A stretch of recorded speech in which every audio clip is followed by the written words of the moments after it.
If your pressure is too low when pulling an espresso shot and your pressure gauge can't even reach 3 bars, your flow is all fast and your shot looks like this with barely any crema, or if your pressure is too high and there's barely any drops of espresso coming out of your portafilter, don't worry, because in this video I'll try and explain really simple how to dial in your espresso shot with any home espresso machine and have your shot look more like this with a thick golden crema and a balanced and rich taste.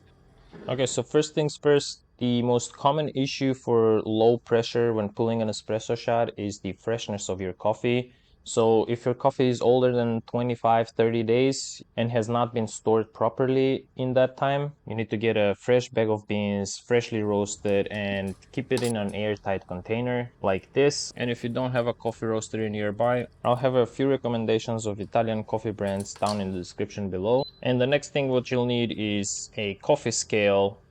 This is also a must because coffee volume plays a huge role in achieving the right pressure. So you will need to weigh out exactly 18 grams of coffee every time. And with the standard brew ratio of 1:2 for a double shot, you're going to be looking to get out 36 grams of espresso from the 18 grams of coffee beans we put in 25 to 30 seconds. Luckily, most home espresso machines come pre-programmed to yield around 36 to 40 grams for a double shot. That's why you mostly only need to worry about the grind size and the time. Okay, so next, make sure you don't have any coffee beans left over in the grinder hopper. So I'm just gonna run the grinder for a few seconds, make sure there's nothing in there, as you can see, because we only want the 18 grams that we just weighed out. Next, you're going to check the number of settings your grinder has to offer. So on the Breville Barista Express, there is only 16 settings, and then set it to the middle setting. So here I'll go to setting number 8 and start there. So this applies to any other grinder. If your grinder has 40 settings, start somewhere in the middle around 20 and adjust based on the first shot. And start grinding. Wait for it until it's completely done. There's no more beans left. And we're gonna start prepping our puck now. These tools, like this needle distribution tool and the espresso distributing tool that help evenly distribute the grounds in the basket, don't make a huge difference when dialing in your shot. That comes down to grind size, dose, and time. But they do help with achieving a more even extraction and better consistency overall. So that's why I still recommend them. I'll have links down below in the description from all of them. And now we're ready to take our first shot. We're aiming for pressure that's just around 12 or 1 o'clock on the pressure gauge and 25 to 30 seconds long shot.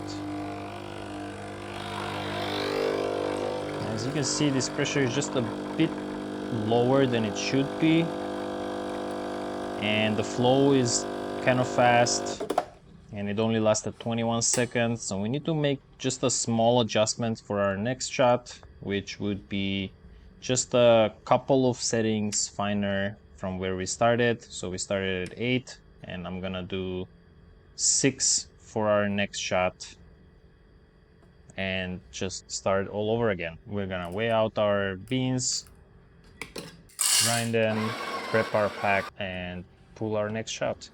But this time I'm hoping to see the pressure gauge go up to at least 1 o'clock.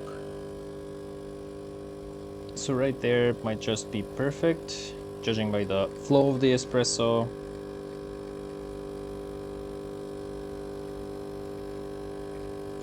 It's looking really good right now.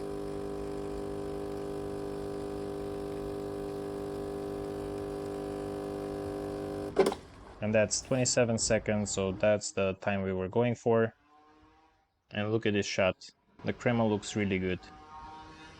So yeah, that's pretty much it. If you were to get very high pressure, you would do the opposite. So you would grind the next shot a couple of settings coarser and would keep making adjustments until you get that perfect pressure of around 12:30 or 1 o'clock on that pressure gauge. Or if you don't have a pressure gauge, look for that thin, steady stream, kind of like a warm honey that lasts 25 to 30 seconds. So that's your beginner's guide on how to dial in your espresso shot. Give it a thumbs up if you found it helpful. Subscribe for more espresso tutorials, and I'll catch you in the next one.